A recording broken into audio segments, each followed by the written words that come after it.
Alexis Díaz has me worried from everything I've seen this spring and from everything that I'm hearing. Really hoping Steve can tuck me off the ledge on this one.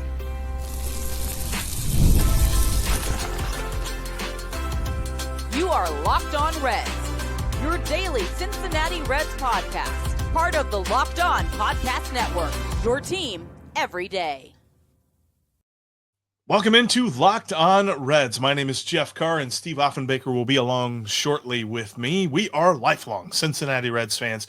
We've been podcasting for a combined 14 years about the Cincinnati Reds, and we are happy that you're alongside us here today. Locked On Reds is part of the Locked On Podcast Network. We are your team every single day. And on today's show, we are going to be looking at a bunch of different topics. This is actually a replay of our question and answer session during the live show that we had on Monday night. But in case you didn't see it, we get into a lot of great stuff, like what kind of expectations can we have for Gavin Lux? Could he possibly be in the leadoff spot at some point this season? We'll discuss that a little bit later on in today's show.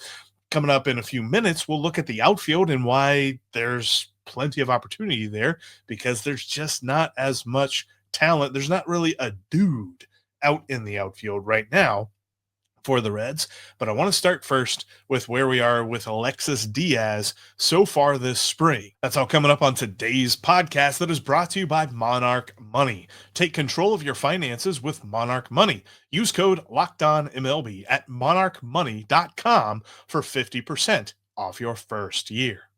I did see this one at the top, and I want to start with this one because I find it intriguing. Díaz will be demoted, and Fairchild will be let go.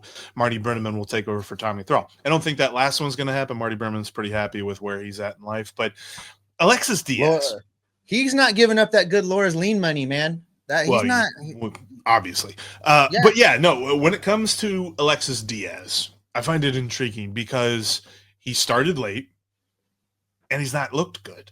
Like he's been a guy that during the games, and this is something that I'm hoping behind the scenes and during practice and bullpen sessions and things like that, he's looking a lot better and he's just out there working on something. Because all we heard all off season was that Alexis Díaz has been working on pounding the strike zone and right. He's been walking everybody in spring training, and that for me has me a little bit worried. I don't know that I'm there yet. I don't know that I agree with the comment that he's going to be he's not going to make the opening day roster. But I think that I'm worried about Alexis Díaz. Couple things. Spring training stats don't matter. And if he's walking people, he's working on a pitch. I'm fine. I don't care. If his mechanics are good and Terry thinks he's good, that's great. The other piece of this I do want to talk about. Alexis Díaz is going to be on this team. He's going to be in this bullpen on opening day, especially if the Sam Moll and Graham Ashcraft stuff is true. They're not going to go without three of those dudes. That's not going to happen. But the other piece of this, Stuart Fairchild with Spencer Steer, if he makes this roster being pretty much just a DH, not being able to help fill outfield innings, I don't see any scenario where Stuart Fairchild's not on this team. And that includes, because I see you guys asking about Dunn and Hurtubise. Sean Melvin's asking about Dunn and Hurtubise. Even with Fairchild on this team, one of those guys makes this roster. We talked about this last week, right? Jeff, we went back and forth on who we thought it should be. And I took Dunn, and you took Hurtubise. I think that's where we landed, correct? I think it was like 6 1/2 dozen. Right. And I took started, Dunn. I was saying Dunn. Right. And 6 1/2. Right. And I stuck with Dunn just because of handedness, batting right-handed. Yeah. I figured. And I think that works. I don't see them. So yeah, especially if they're not going to have Fairchild. If they get rid of Fairchild and they're looking to replace him, they'll be replacing him with a right-handed guy. But no, I agree. I think Fairchild's fine. I think that he's going to be the right-handed part of the platoon in right field. And if TJ Friedl ever needs a breather in center field, they'll put him in center field because I put Fairchild ahead of Blake Dunn. I still think Blake Dunn's got potential and I want to see more out of him. I just don't know exactly how that's going to work unless Spencer Steer's on the IL, because if Spencer Steer is healthy, then Blake Dunn would have to take the place of Stuart Fairchild on the roster. And I don't see that happen. I'm not sure if this is asking if we like how they're batting in the lineup or where they're playing. I think this is about the lineup. Do we like Ellie or Matt McLain batting? Yeah, and I think what Alexander's probably asking is when you put the two together, do you like Ellie in front of Matt or Matt in front of Ellie? No, I really like the plan Francona has like come up with. Done. I like, you know, when you go with Friedl and McLain in front of Ellie, those are two guys that can get on base. They're also two guys that aren't going to get in Ellie's way when they get on base. They're both fast. I like Friedl's ability to be Captain Chaos at the top of the lineup, occasionally drop down a bunt, keep the defenses honest. I like Matt McLain's ability to go gap power or sneak one into the stands. I love that about him. And I love the fact that there'll be some guys on base for Ellie when he comes up that won't get in the way, that'll let him hit his doubles, let him hit his triples, and he'll get some RBIs along the way. And then you bring in the power behind Ellie. I like that configuration. I think that Terry Francona has got the sweet spot of the lineup going 1 through 5, 1 through 6. I like how it's shaken out right now. Yeah, I think that we're really going to see Matt McLain break out because of this setup. I think he's going to get a lot of good pitches to hit because guys are going to be ready to, you know, pitch around Ellie. So whoever is in front of him and whoever is behind him is going to get some pitches to hit. And I hope that Ellie is patient, and I hope that McLain's on base, and then those two guys walk, and then Austin Hayes hits a 3-run bomb or a grand slam. Hopefully TJ Friedl's on base in front of them too. Jeff, this is for you. It says, hey, Jeff. Shannon from Oakland checking in here. Hope you've been doing well since Ireland. He has not been doing well since Ireland. Just popping in to wish you a happy St. Patrick's Day and a happy opening day in 10 days. So yeah, Jamin, there in the Bay Area, big A's fan, met him on the Ireland trip. He was in our group. He's a good guy. Oh, that's awesome. All right, let's get to a couple more. Sal Stewart. We haven't spent a lot of time talking about Sal Stewart. You've mentioned him a couple times, Jeff. You know, Brandon thinks he'll be the third baseman in 2026 and convinced they've got to clear some room this year so he can get some at-bats. Do you agree with that? I don't know that. I don't think that's going to be the way this plays out. I don't think he's ready to be called up this year. I think you would Jose Barrero him if you call him up this year. But I do think that he's really got a shot to be an everyday guy. It's funny because they were moving him a lot to second base last year in Dayton, and I think that was going to be the plan in Chattanooga this year as well, as he kind of made his way up to Double-A toward the end of the minor league season last year. But he's gotten more of a thought about third base now because of the weirdness with Noelvi Marte. And I feel like Noelvi Marte has another shot coming, depending on how well he plays in Triple-A this season. The problem is he doesn't have a super long shot. Like, the leash is not going to be very long whenever he gets his next shot because of a guy like Sal Stewart coming up behind him. Plus, you also have this other guy in Edwin Arroyo who you've got to figure out exactly what you're doing with Ellie De La Cruz. Is he staying at shortstop, and is Arroyo going to move to third base, or is the other thing going to happen where Ellie moves to third and Arroyo goes to shortstop? Because I think that is why we are seeing Sal Stewart play a lot more second. There's a really good chance, though, and I hope that Nick Krall is open to this, that other teams see the hype in Sal Stewart. And that big-time outfield bat that the Reds need could be had for Sal Stewart. I don't love the idea of saying the Reds should trade this guy because we know what happens. Nick Krall is just risk-averse to making these types of deals. But there's a really good chance you could land yourself a good outfielder, and the Reds don't have a good outfielder for the future on this roster or in this organization. So if you can turn Sal Stewart into that, they cannot close that door. I agree with you. He's not going to be here this year. I don't think he's ready, but those are some interesting possibilities. It's going to be fun to keep an eye on things like that as the season plays out for sure. Let's quick one from Nick. Are we going to be at the Pete Rose tribute night? May 14th. I will not be. May is not one of the months I'm scheduled to be back in town. I will.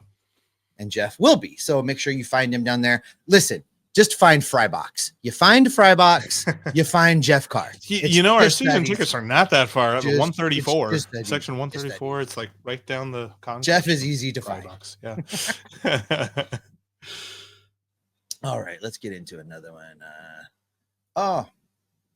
Mr. Alberto's checking in. Yeah, we got a mix of the Hola Amigos celebrating happy St. Patrick's Day. I love it, guys. I love how many people we're getting that are all over the world now. Looking at the metrics, we can see where people are listening, where they're downloading, and we're covering the globe, gang. Reds country is expanding, and I love it.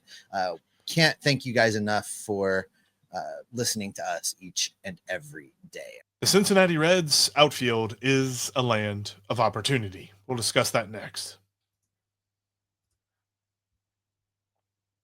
When it comes to fueling your body, quality matters. That's why Just Ingredients is changing the game with clean, high-quality products designed to support better health and peak performance. Look, we're getting into the warmer months of the year. It's springtime. Everybody's wanting to get healthy. Just Ingredients is the way to do that because they offer NSF certified line of protein powders, electrolytes, pre-workouts, creatine, and so much more, all rigorously tested to ensure they're free from substances banned by major athletic organizations.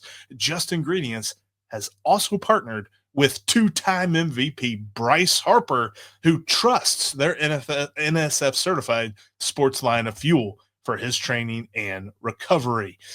Visit justingredients.us/Bryce Harper and use code LOCKEDONMLB for 20% off your order. And for more wellness tips, follow at just.ingredients on Instagram. Ever check your bank account and wonder, where did all my money go? Between dining out, online shopping, and entertainment, it's easy to lose track. That's where Monarch Money comes in, your personal CFO, giving you a full visibility and control over your finances each and every day. Monarch Money isn't just a budgeting app. It's a complete financial command center. You can track all of your accounts, your investments, and spending in one place so you can stop just managing your money and you can start building wealth. Instead of juggling multiple apps, you can use Monarch Money to check your finances, track spending, and even plan long-term goals. Managing money with your partner is smoother than ever. You can track shared and personal accounts, set goals, and stay on the same page without all of the stress. Take control of your finances with Monarch Money. Use code LOCKEDONMLB at monarchmoney.com for 50% off your first year. That's monarchmoney.com, code LOCKEDONMLB for half off your first year. Ryan Cook, done as a fourth outfielder like Friedl, Fairchild, and Benson. I don't agree with almost any of this. Dunn could be a fourth or fifth outfielder right now. That's fine. Fairchild, a fourth or fifth outfielder. Benson is not even a sixth outfielder. Benson is minor league insurance at this point, unless something dramatic happens. But Dunn is probably the fifth. What do you think, Jeff? Fourth, fifth outfielder? We're saying him and Fairchild both make the team. Fairchild's probably ranked ahead of him as the fourth. Dunn fifth. Dunn might be fifth. Lux is your quasi sixth because he's playing other positions. But they won't play in the same situations because with Blake Dunn hitting right-handed, Lux hitting left-handed, Lux cannot hit left-handed pitching.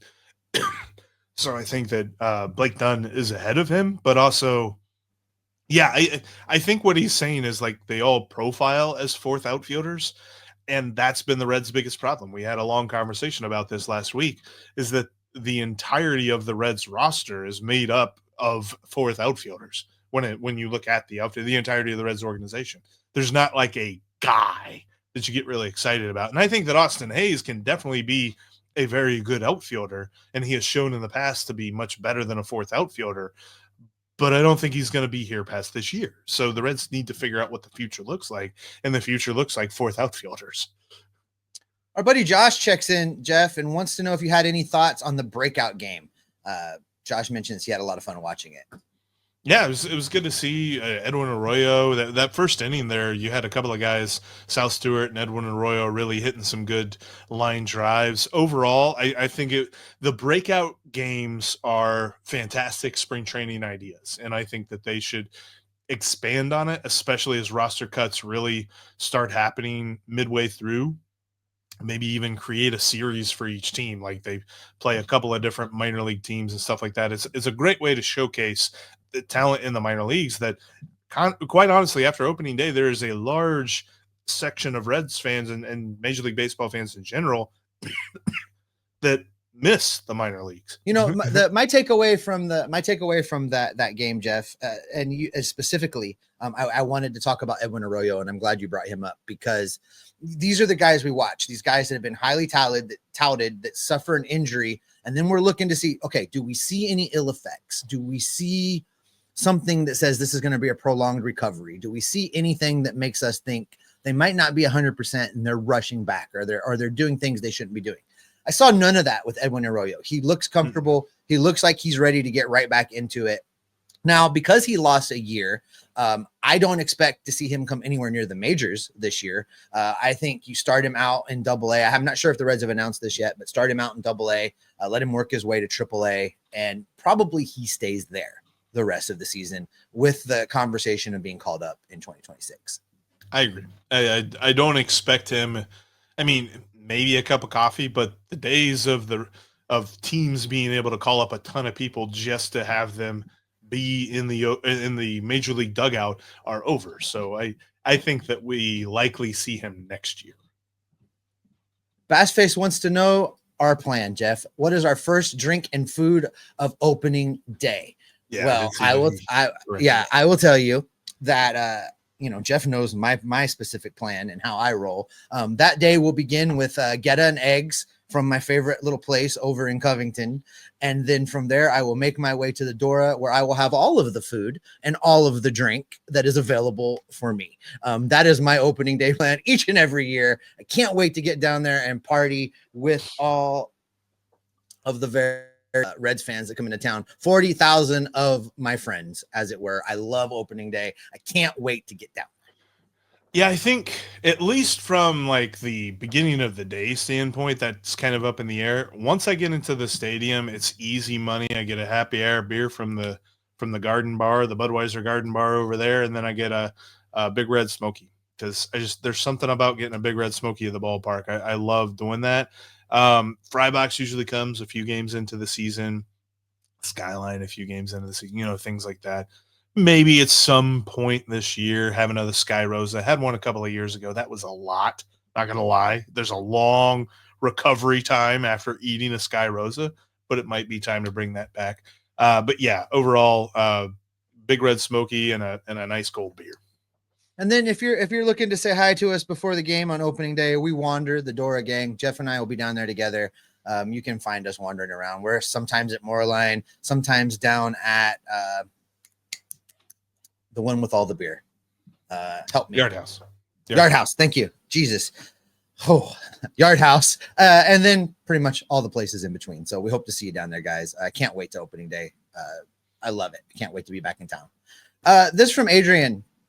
Do we see any call-ups like Matt McLain this year that stick? Matt McLain came up in that Colorado series and never looked back, never gave the Reds an opportunity to send him down. Is there somebody like that on this roster? I will say you made a convincing case there in the first segment of the show, talking about a potential replacement in Joe LaSorsa to have an opportunity in this bullpen. And if he pitches well with that type of velo that he's been demonstrating, it could be hard to send him back down. He's definitely got a chance to stick. I'm interested to see how Luis May and Zach Maxwell get going in AAA this year. I think that Maxwell gets called up ultimately before May, but both guys have a chance with their profile, really hard throwing stuff. And if they can cut back on the walks a little bit, we should see them hang around a little bit more. The big thing for me, and this is going to be interesting because there's going to be a reason to call them up, I'm sure, because of some sort of injury that's going to happen in the rotation. But Rhett Lowder, Chase Burns, Chase Petty. Who gets called up first? I think it's Rhett Lowder. But how hurt is the guy that they replace, and how well do they pitch? One of those three guys could be calling up to stay, especially Rhett Lowder. I think that he's got a real shot that once he's ready to go, he makes the major league rotation. And the Reds could look at somebody moving to the bullpen or something like that. But I definitely think it's pitching. I don't think that there's really any position players that get a call up and stick around, just because, like we said, Arroyo is probably the closest as far as top prospects go, but we're still looking at him next year, not this year. All right, let's dig into a few more of these. Jacob thinks Chase Petty could come up and stick. I don't disagree. I don't disagree from a talent standpoint, but like Jeff just outlined, I don't think he's going to be the first guy they call up for a multitude of reasons. One being, Lowder's already on the 40-man. Lowder's already burned an option for this year.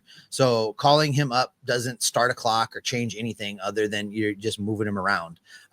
And talent-wise and what he did when he was up last year, I think he has earned and deserves to be the next man up, the first guy you call. That being said, to get to Chase Petty, other things have to go wrong. It could happen. Stranger things have happened. You can never have enough pitching, and it wouldn't shock me if he gets a chance at some point in time this year. But staying, that's where it gets hard, because again, I think when Rhett Lowder gets up, I agree with you, Jeff. It's going to be hard to keep sending him back down because of the way he has performed. And if he continues to do that, he's going to stay. And so now to keep Chase Petty up, you're having not to basically remove one, but two of the guys that are currently in the rotation to do something else, either by trade or they're hurt really bad. And I don't even want to think about any of that. So for right now, I think Chase Petty coming up and sticking is a long shot for 2025. I think we're talking about him in the 2026 rotation, though.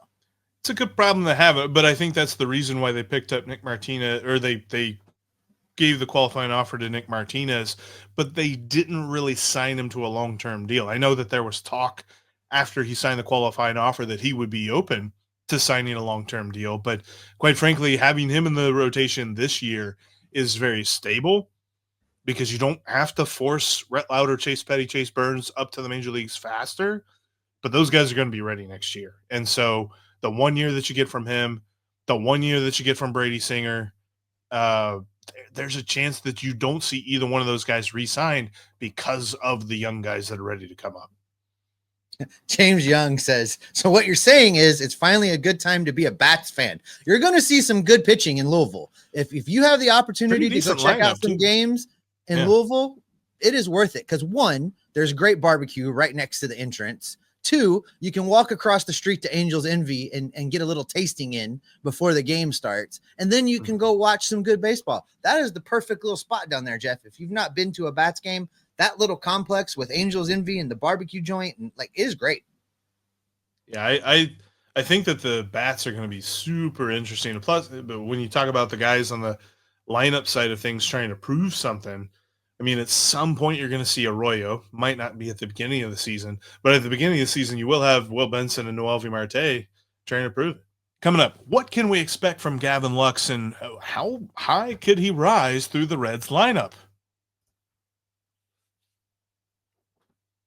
Get supplies you need from the site that's made for the skilled trades. Supply House. Whether you're plumbing, HVAC, electrical, whatever you're doing, Supply House is the reliable way to order products online.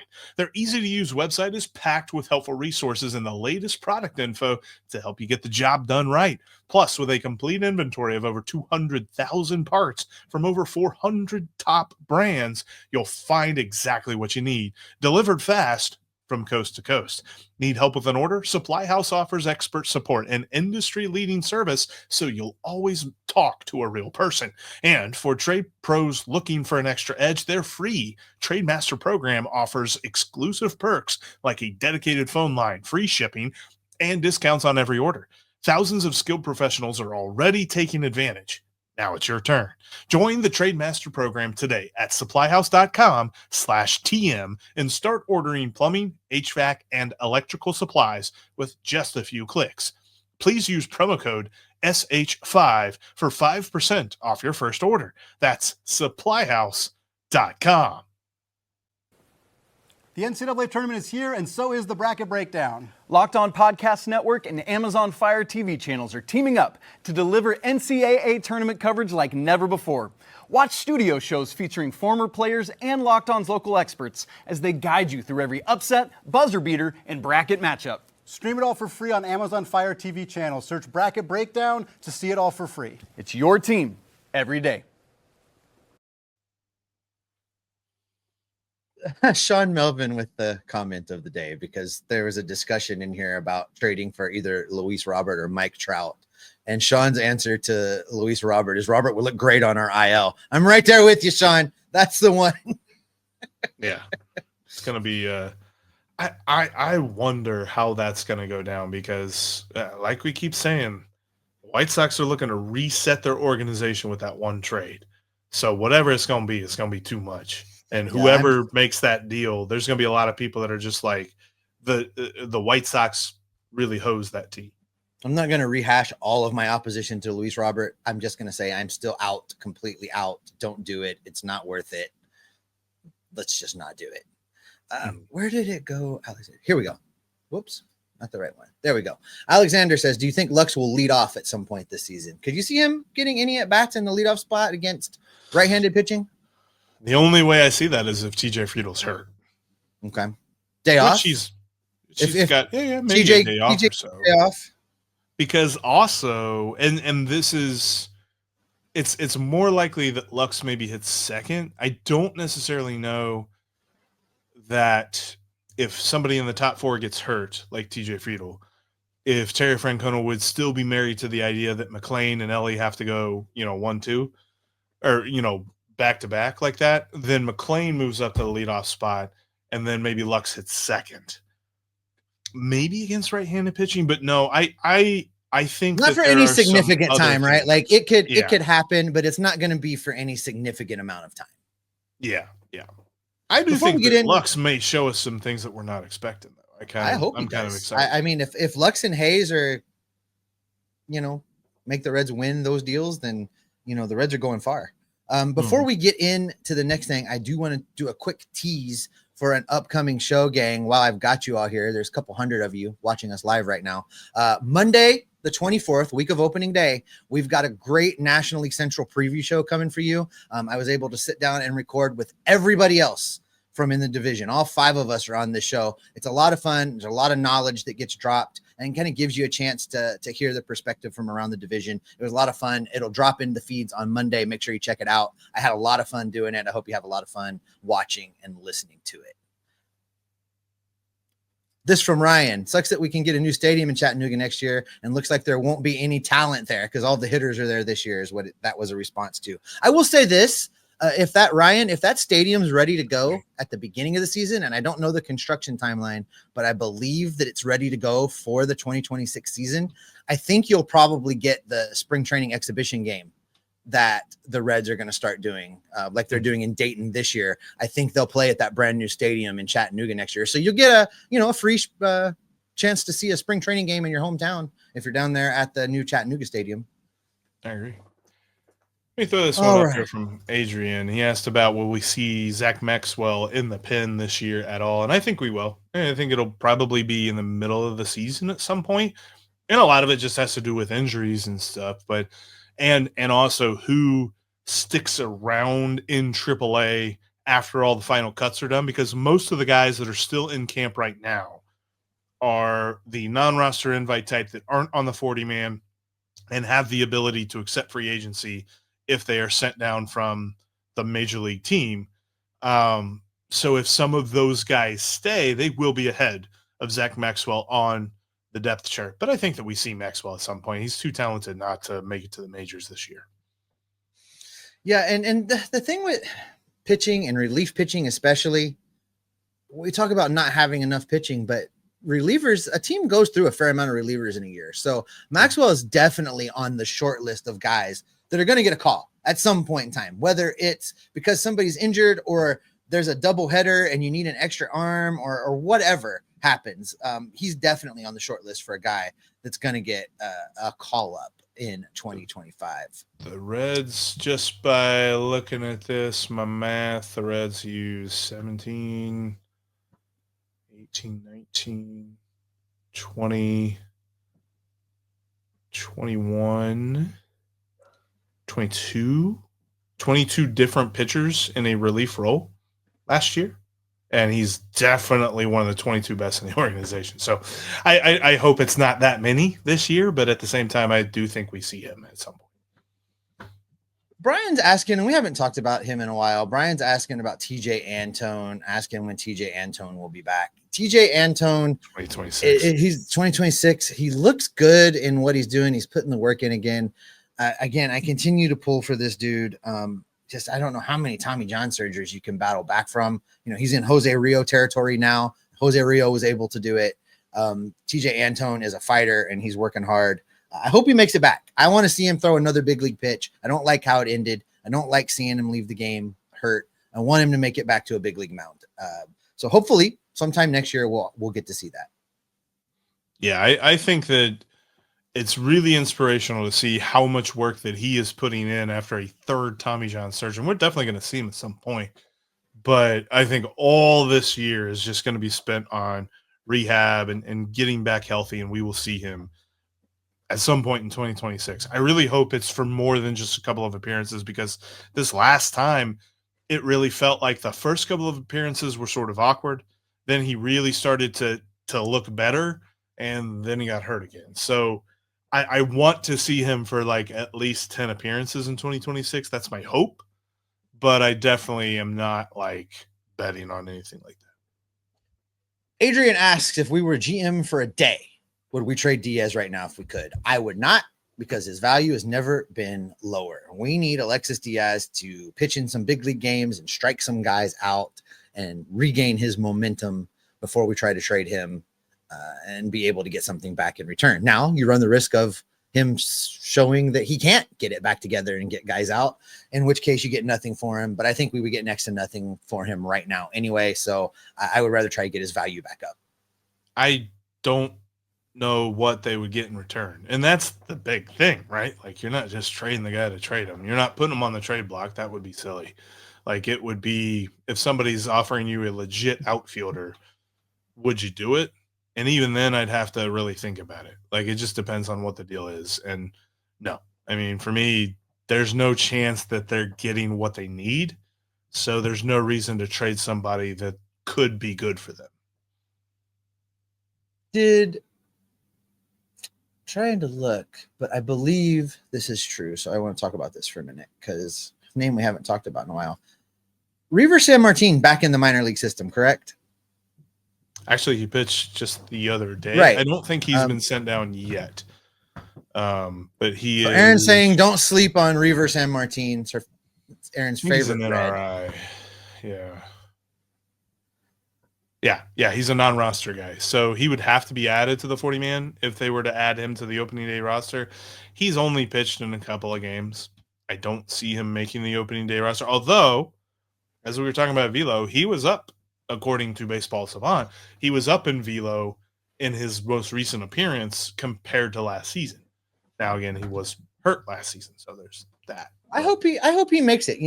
He showed flashes of being a major leaguer, and I would like to see. I would like to see him make his way back too. I have nothing against him. It's going to be a question of room, right? And you talked about it. It would have to be added to the 40-man. They'd have to have a slot for him in the bullpen. We'll see how it plays out, but nothing against him. I can't have enough guys around. Enough guys like that around. I'll take it. And that, I think, Jeff, is where we're going to go ahead and wrap it up. We have moved past the 1 hour mark. Thanks everybody for making Locked On Reds your first listen of the day. As always, make sure you have clicked the subscribe button, the notification bells, click that like button, tell your friends, get the audio feed so you can take us on the road. Opening day is starting to like 9 days away after this. We just did 10. We're heading into 9. We're almost there. Getting ready to start thinking about making my journey back to Cincinnati. Can't wait to see you on opening day. Until we get to there, we're going to keep following what's going on in Goodyear, gather up the news, the notes, the information, and bring it back right here to keep you locked on Reds every single day.